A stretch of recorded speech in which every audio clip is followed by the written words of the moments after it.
All right, I think we're good. And good morning, everyone. Happy Tuesday. Appreciate all of you that are attending with me.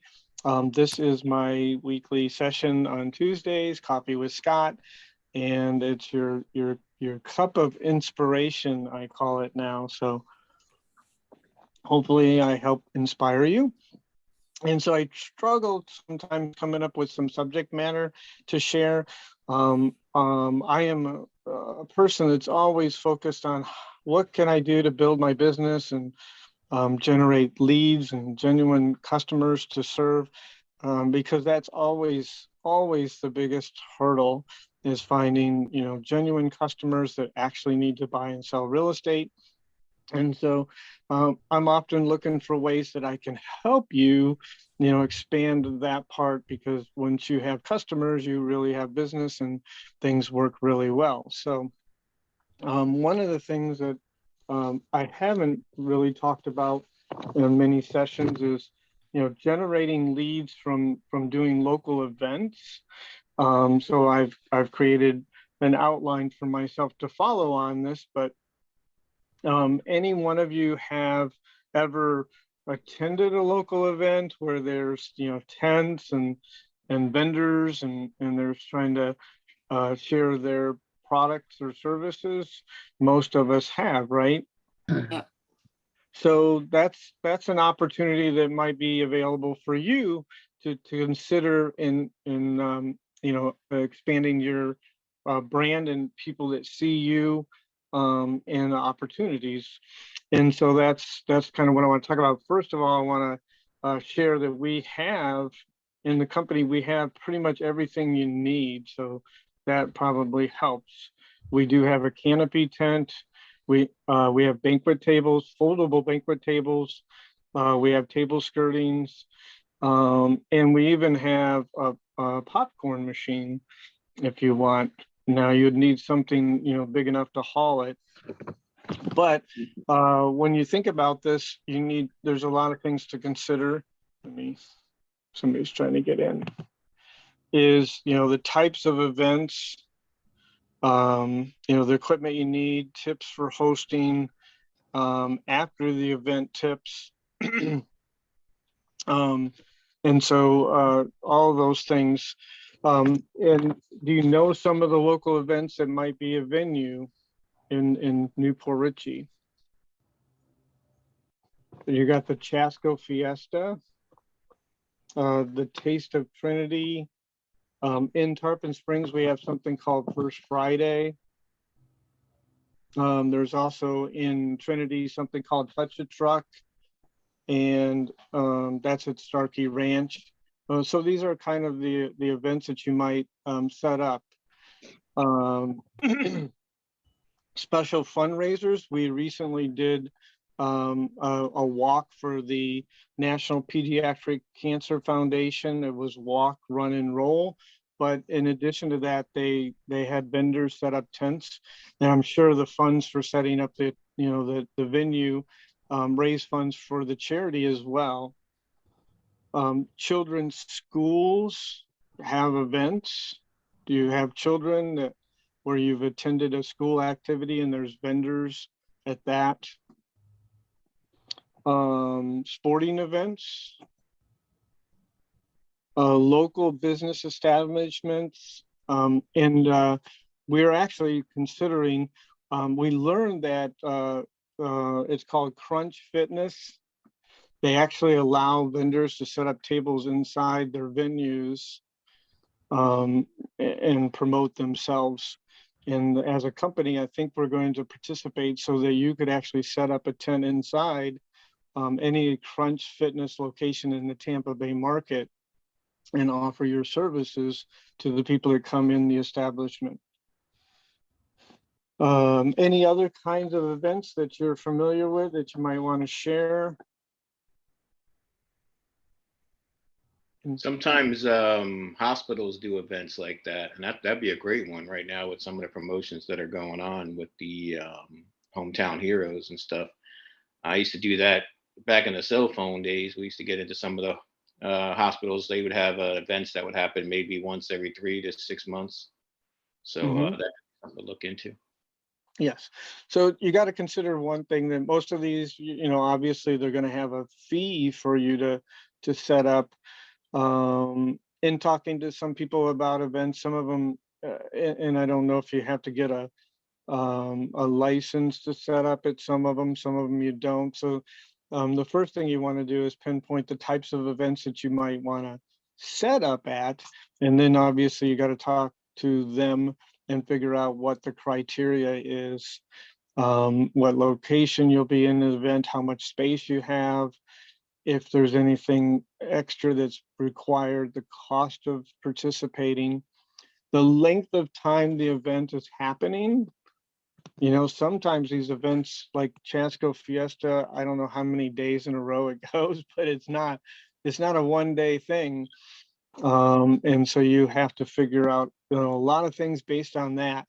But there is no better way. Just the Chasco Fiesta is a New Port Richey. It's probably the biggest downtown event they have every year, and it brings in thousands and thousands of the people in the community.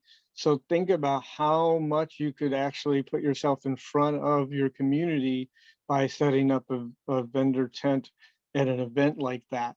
It's huge. You have to realize and think about, who's my audience? The audience is the people that visit. Who are they? In Chasco Fiesta, it's actually families, community, people that live in the community, families.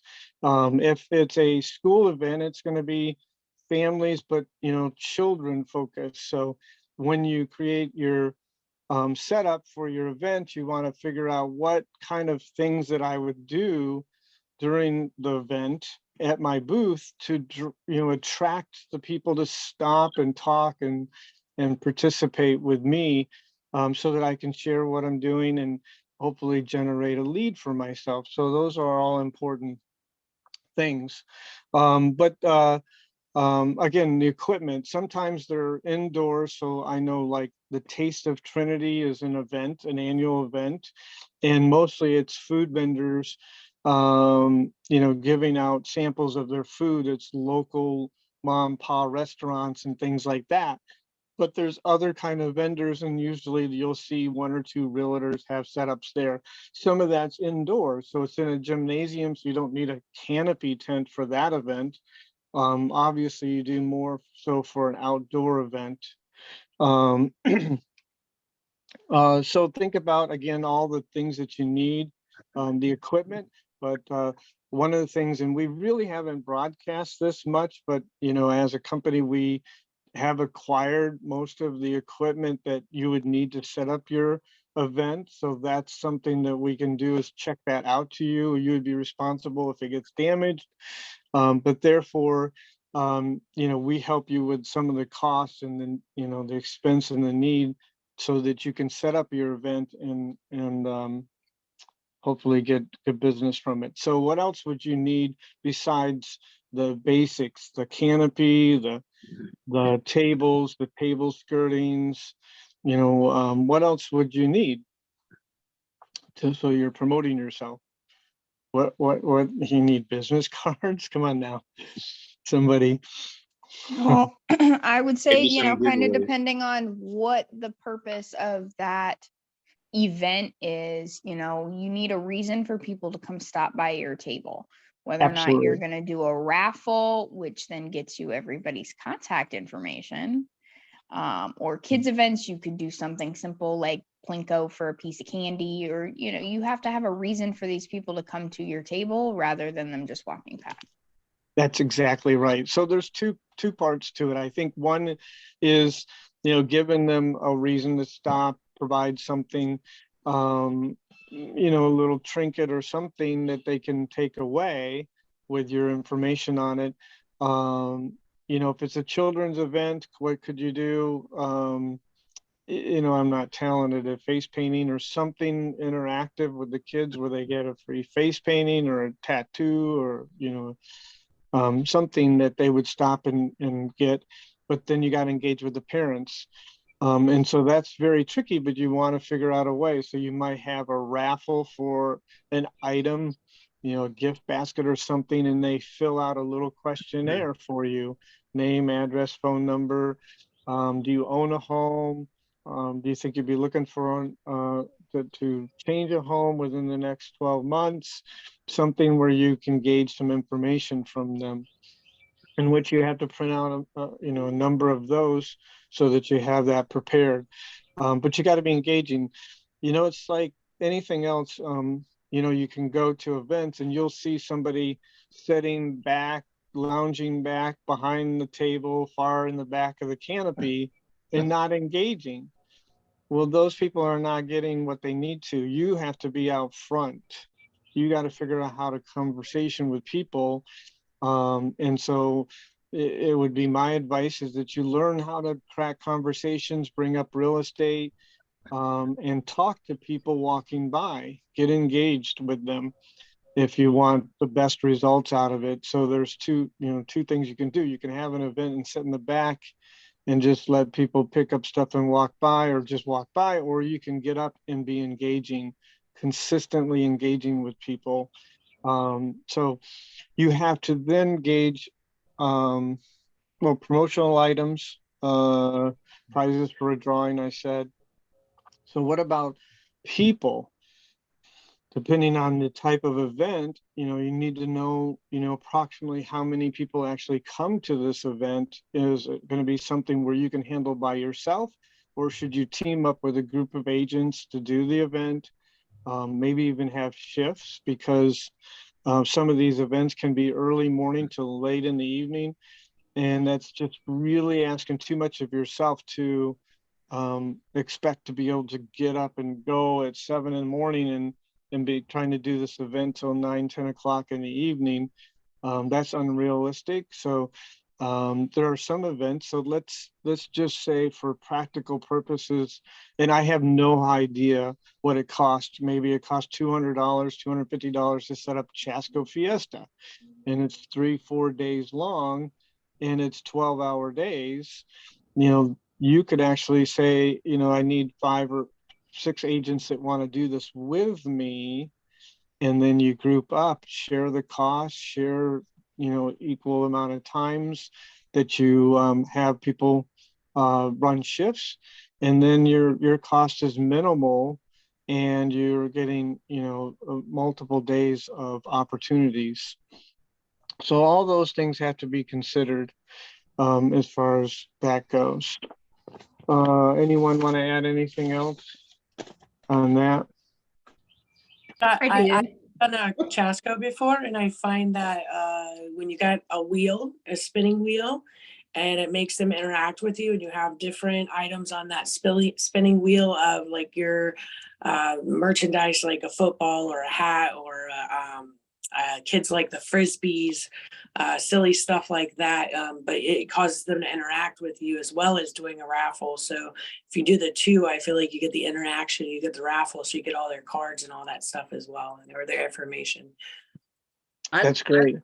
I'd like to add a couple of ideas, because in the past I've done a lot of events. A little harder, I have a cornhole that I take out. And while the kids play cornhole, I have an opportunity to talk to the parents. That's one, but the easiest idea is to take out small bottled waters and give those out. And it's inexpensive. People love it because they need it, and they'll talk to you and fill out your paperwork. Yeah, I think that's great, because they are inexpensive and people want water. The one thing you might, go a little bit above and beyond is maybe making your own custom label to glue around the water bottles. That may take a little time, but then your brand is on the water bottles that they're walking around with.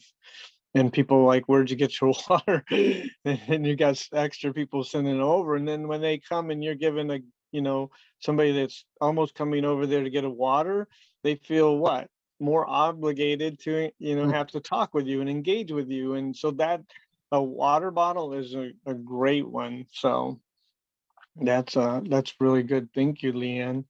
Hey, I concur with Candy's notion of that spinning wheel. I've done that at different events. It's fantastic. Everybody gets involved. Everyone wants something. The door prize thing's always been a great, pull. I love the water idea too. And one thing too, Scott, about Crunch, I've been a member for like 3.5 years. I kind of know the management there. Mhm. And I don't know how, typically the member has to be part of their business group in order to advertise there. I forgot what it is. Now, if you do your own thing as a, company, that's fine.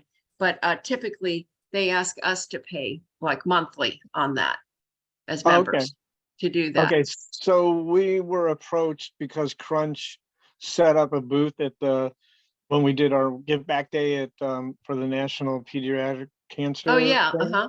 Mhm. And so the gentleman, I guess he's some kind of management over some of the locations, and he was the one that said, hey, we have this program where you can set up a booth inside our Crunch facilities Right.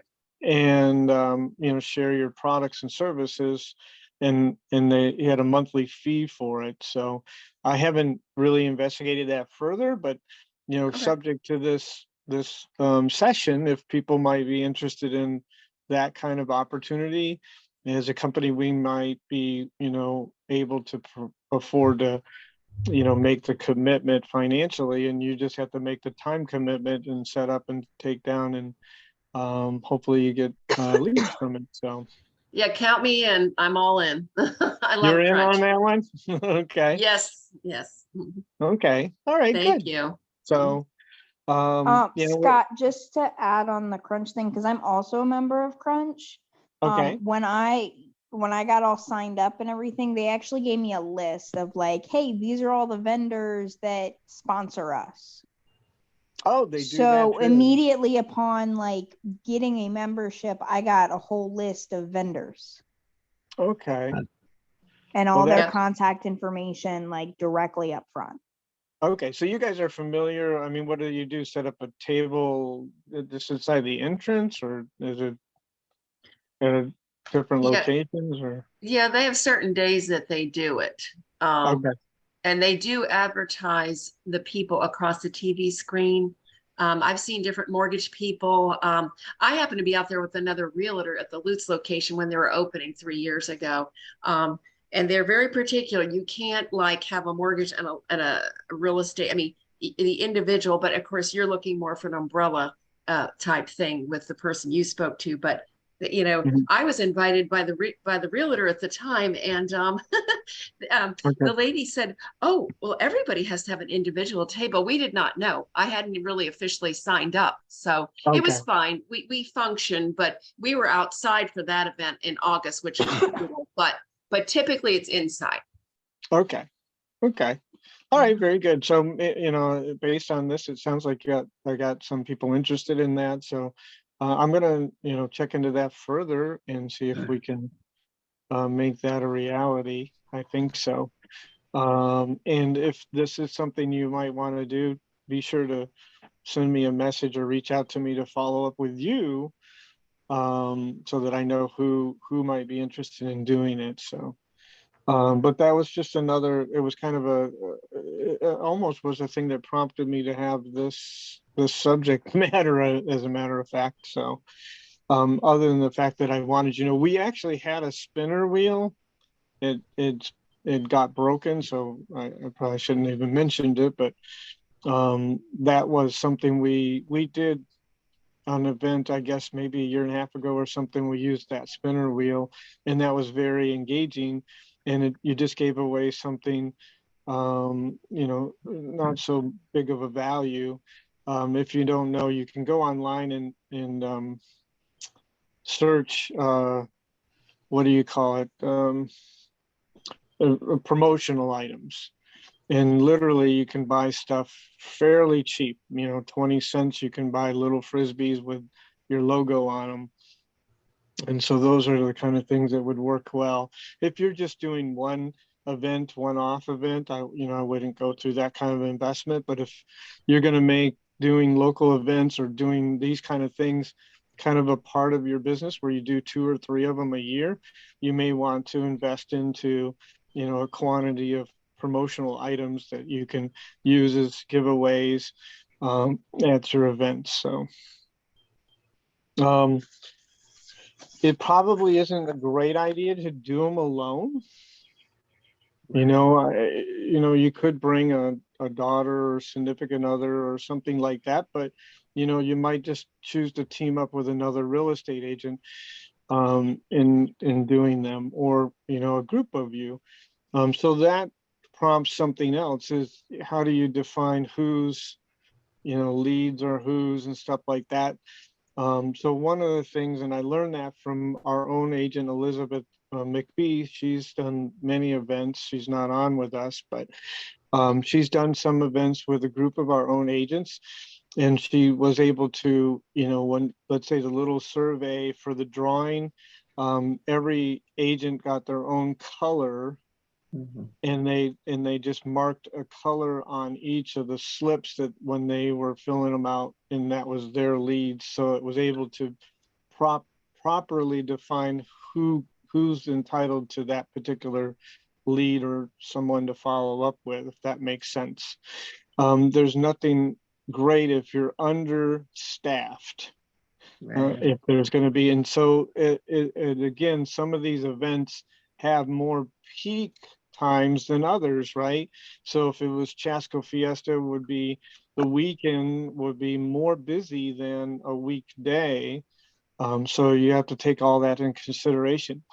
And you could do something like have not just a realtor, maybe if you might choose a partner like Candy from the title company, or somebody like Gail that has a real estate license, because they have a different benefit from it as well. But that, therefore, if they engage with somebody and that person happens to be interested in a home, but they need a loan, then they can talk to them about the lender side, and you're talking to them about the buy side. So think about it that way as well. Any other questions or ideas on that? Scott, Yes. I was one of the agents that worked with Elizabeth at the, I think it was like Meals on Wheels, but it was to deliver pet food to people who couldn't afford food for their pets.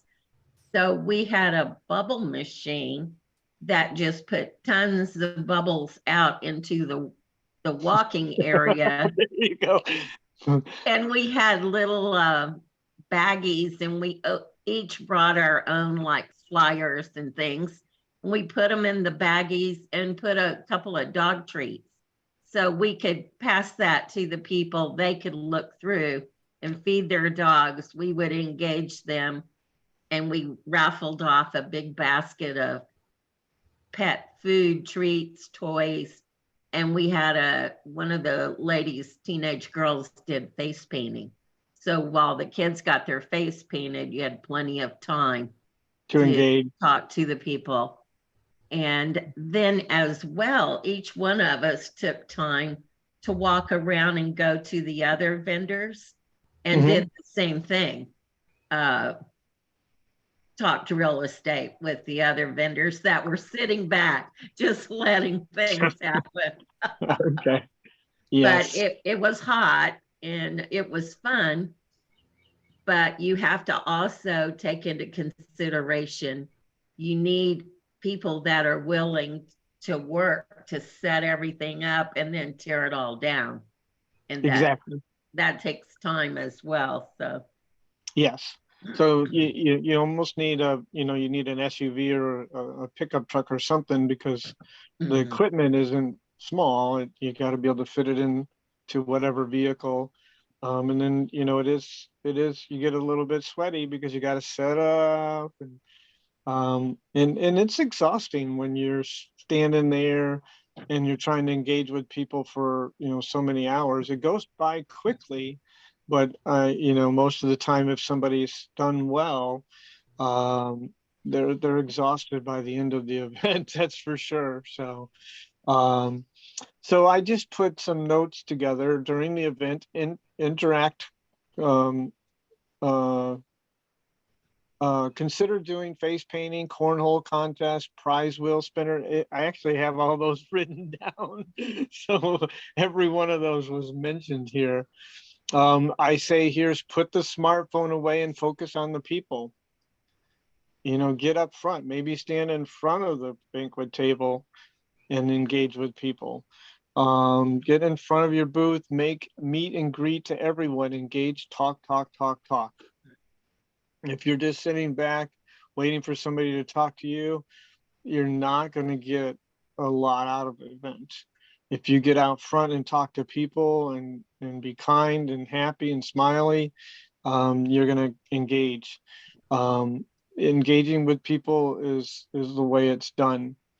Have an interactive offer such as a way to earn an instant prize, cornhole, wheel spinner for children, face painting, picking the duck to win a prize, think of your ideas.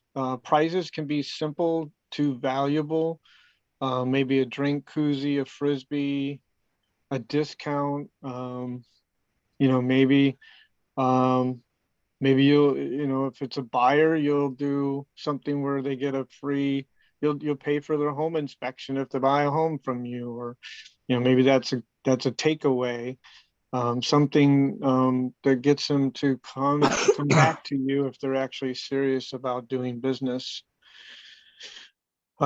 Create an end of the event drawing to give away something. Use a questionnaire form. So, when they fill out for a drawing, make it simple.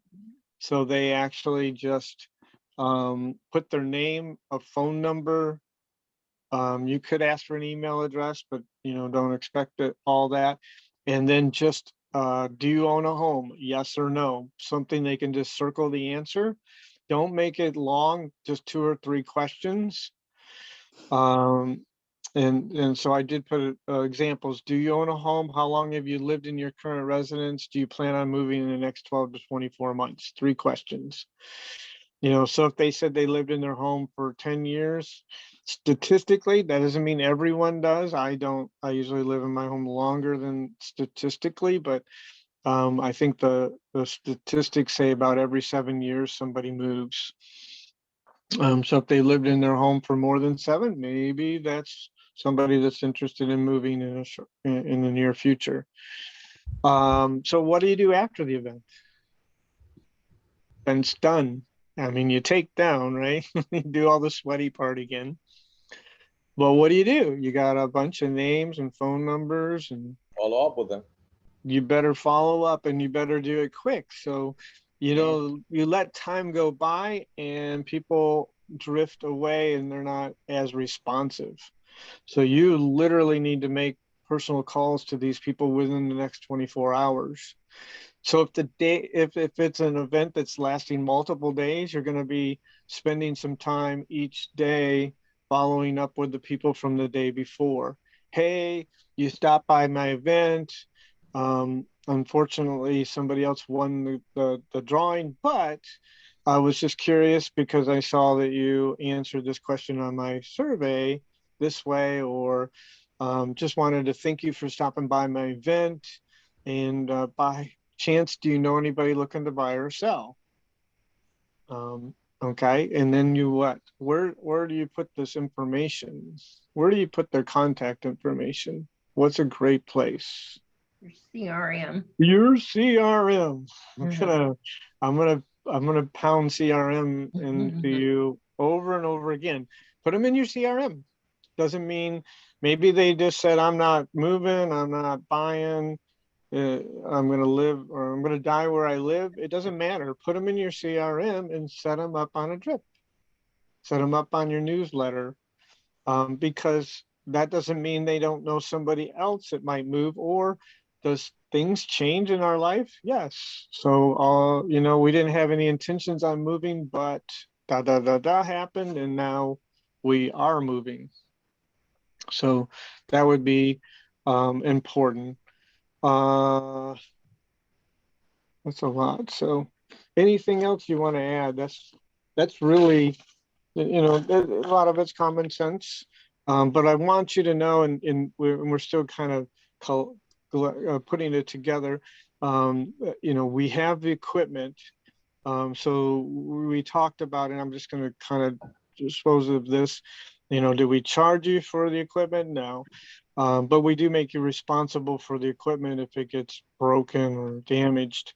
So you'll be able to check out these items. If you need a canopy tent, we have a big white professional canopy tent. It's just all white on the top. So you might want to invest into a banner if you're going to do these on a regular basis. But we have table covers, we have foldable banquet tables, and we have runners with the Florida Luxury Realty logo on them. Other than business cards, what else could you have with your branding? You should consider some kind of flyer or brochure. Once again, it's the same thing. If you're going to do, if you're going to make events one of your ways of doing business, and you might do 3 or 4 events a year, you may want to up the game and invest into having a printing company make a little brochure about you and your services. They don't cost a ton of money. I think if you bought 500 brochures, they're about $250. And that would be, you know, giving them more information than just your contact information as well. So, and if I you ever use needed any that. pointers and guidance, I would be happy with helping you on that. Yes, Diane? I print that page in the back office that has your picture at the top and your information. And then it says everything you have to offer. I forget Okay. how it's worded, but Okay, that's so real colorful and it catches, you know, someone's eye and yes, basically tells them what you're there for. So exactly. It shows your level of service compared to the common realtor. So, but make sure you abide by what you are telling the consumers, because that's the difference. So that is a really good page. So any of those would be good. You know, is people going to keep that? Probably not. Most of them will go in the garbage can. Even your business card is hard. That is absolutely why you need to figure out how to get them to you know, fill out that card to get, you know, to be in that drawing. And some, you know, most of the time, if think about it, if you do these, you're gonna experience it. Some people are, oh, I'm not interested. What do you gotta do? You gotta start engaging them. Have a conversation. Oh, you know, what brought you to the event today? Oh, really? That's great. They have this event every year. Did you see this at the event? Ba, ba, ba, ba. And then all of a sudden, you know, you're sure you don't want to fill out this, and you know, it's a free opportunity to win this gift basket. Oh, okay, I will do it. So when they came up to the booth, they had no interest in doing it, but then you cracked the conversation and talked with them and got a little rapport, and then all of a sudden they're willing to fill it out. That's your goal. So what is your goal at the event? Each thing has to have its purpose. Your goal at the event is to engage with as many people as you can and get them to fill out that drawing card. That's it. That's all your goal is. And then your goal after that is to engage with them to see if you can find a lead that's viable to your business that you can actually sell or help buy or sell real estate. So think of it that way. Yeah, Scott, everybody knows somebody. I always remember that. Everybody knows somebody. So even you just, you know, follow up, follow up, follow up. I mean, that's the name of the game, you know? Yep. Statistically, everybody knows somebody that's going to, or 4 people that are going to buy and sell a home every year. That's kind of the numeric statistic. So everyone that you engage with at the event knows 4 people are going to buy or sell a home in the next 12 months. And you just need a few of those, right? You don't need a ton. I don't need 100. I need 4 or 5 from everyone. So any other things about the having events? I know at least when I got started with Florida Luxury, we had like a template of raffle tickets in the back office. Is that still back there? You know what? I don't know the answer to that question. If not, I will locate it and make sure it's in there, and I'll make it searchable in the Ask Luxie, and I'll just make it events, and I'll put some information in there. Right. The other thing I would suggest is if you're gonna make events as like a regular part of your marketing, I would invest in like the local sports team schedule on a magnet, like the Mhm. Rays or the Bucks or something like that, so that they're with your business, with your info on the bottom, Yes, so that these people take it and they stick it on their fridge instead of in their trash can. there you go. And there's a lot of printing companies that do those. They're already templated. So I'm trying to think of one that I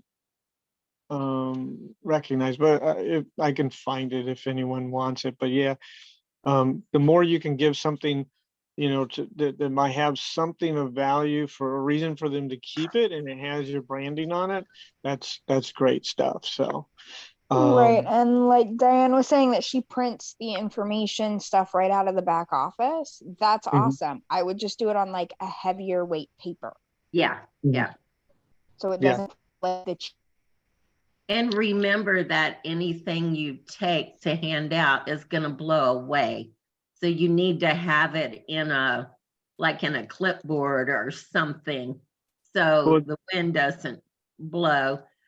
But I have a lender that will co-brand a mailing for you, pay half of it, and it's like, I don't know, less than 50 cents postcard, and mail one of those postcards with the Bucks or the Lightning schedule. And it says, hey, we're both your neighbor, and we'd like to help you with your purchase or whatever. But it wasn't a magnet, but it was a big, shiny, heavy postcard, and it was very nice. And then they pay half of the cost to mail it. yeah. So here's one more idea. The page that Diane pointed to, which is a really good page to put out there. There's a backside to that paper.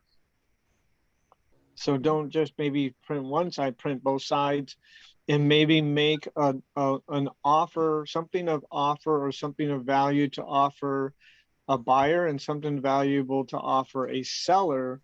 Yeah.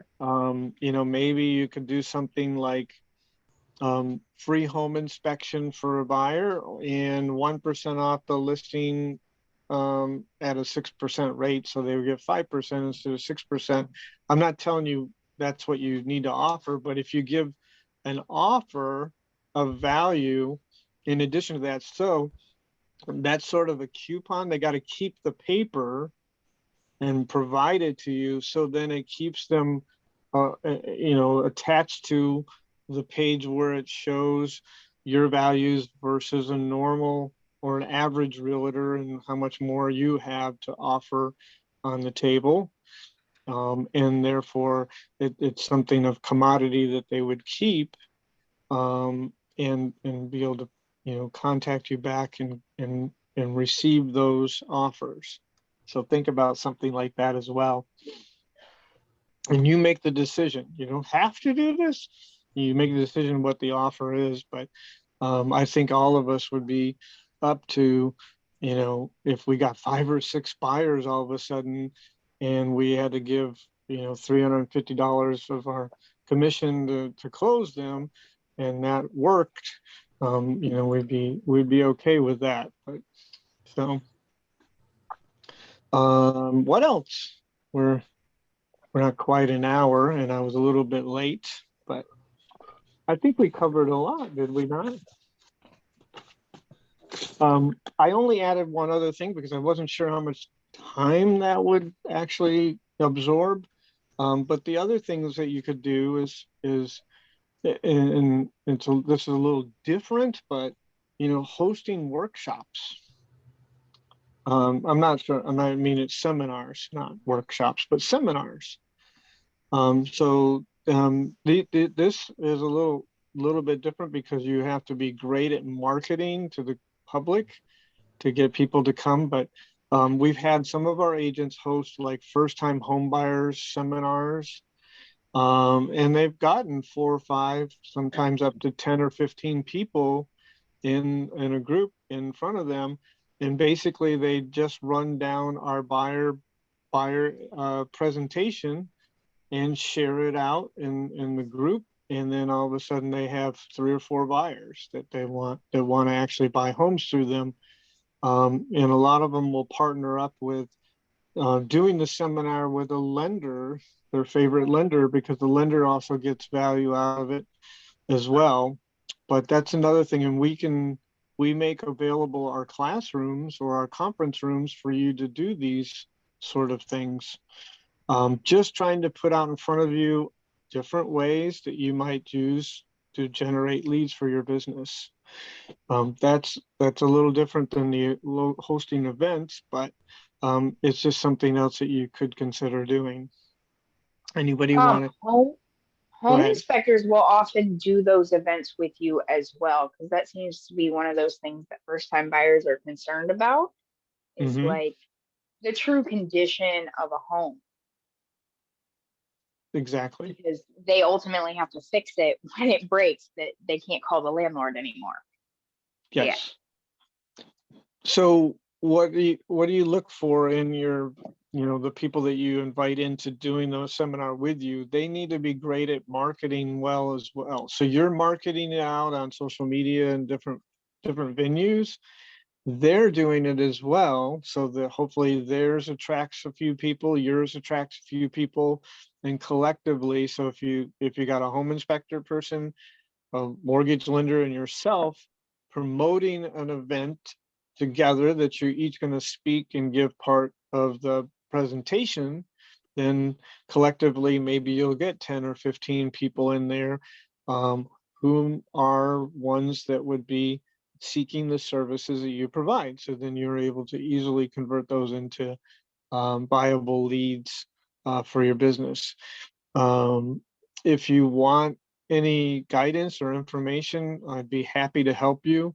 But I can tell you real simple, if it were a buyer seminar, first time buyer, or just a regular buyer seminar, it's really all you need to do is use the slideshow for the buyer presentation, and that's really the tool that you need.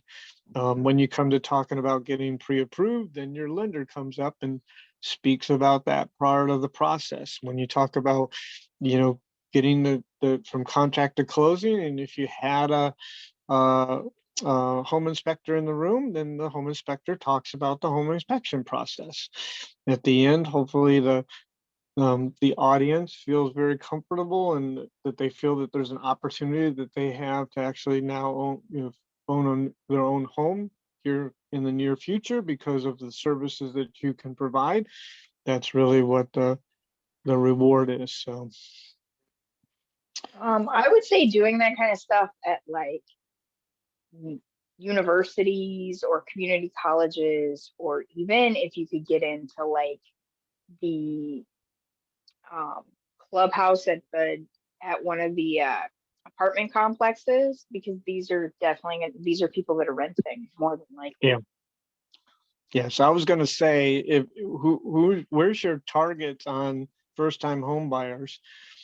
Putting out a good marketing piece to apartment complexes, because those are people that are renting, and there's where you're going to find a tremendous amount of your potential customer bases in those places. And that would be great if you can, I don't know how convincing or how you're going to convince an apartment owner to let you run a seminar inside the building somewhere, knowing that you're out there to take away some of his tenants. But anyways, but these are just different ways that you might choose to do. But this direction you have to be a really good marketer. You have to put a lot of content out there continuously on your social media and stuff to invite people to come, or you're not going to have enough audience for your time. You want to get, truly, you want to try to get 10 to 15 people in there so that you have enough audience to get 2 or 3 valuable leads. And this is a lot different than the events thing. So anyone have anything else before we part? I tried to fill an hour. We were a few minutes late because of my technical difficulties, and I apologize again for that. So anything else? Anyone interested in hosting events? Anyone interested in hosting events? Yes? Yes. Okay. Yes, Ashley, thank you. First Fridays. Me First too. Fridays. So First Fridays, anybody ever been to Tarpon Springs on First Friday? No. It's a big thing. They block off the amazing. main road and there's a ton of vendors. Now, so before we go, let's just talk about that for a minute. So the vendor, and so your audience is, it's an evening thing, and there's alcohol and food trucks and stuff like that. So it's a little different venue. So they're not, to have a real estate booth at that event is a little bit more challenging because people aren't really interested. They're there to enjoy the evening. However, it can still be very successful. And so you just have to figure out what, based on the venue that you're trying to set a event up for, what is my potential audience? So there's not really hardly any children, so that you wouldn't be doing face painting, right? You would be doing something else to try to get the people to engage with you. So that's very important when you're choosing your venues, is how am I collectively going to get engagement with the people that are there? So that one, you're just going to have to stand out front and talk. And the spinner wheel would be a great tool, something they could do really fast and get something from you instantly. And hopefully you can really quickly get a small survey in front of them and collect their information. And that's it, because they want to just, kind of more or less party in the street. And that's sort of that venue.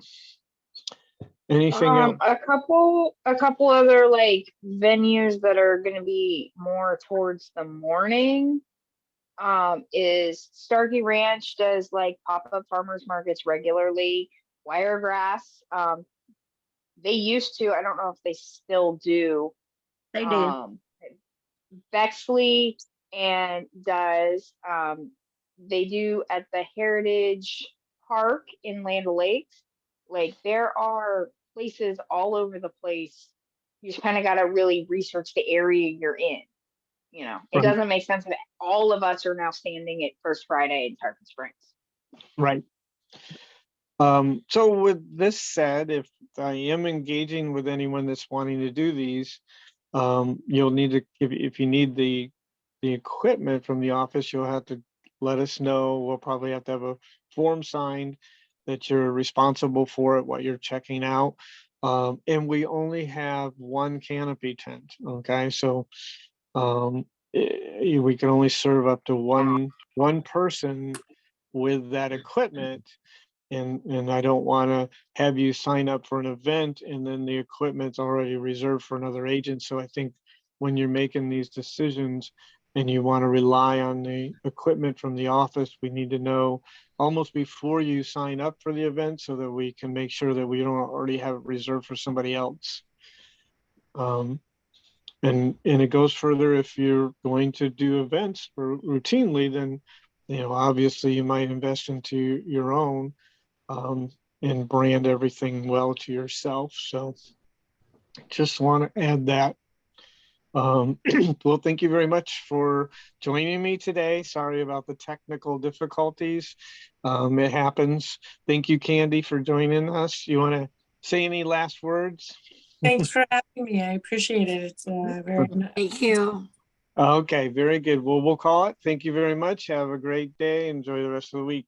Thanks, Take guys. care. Thank you. Bye.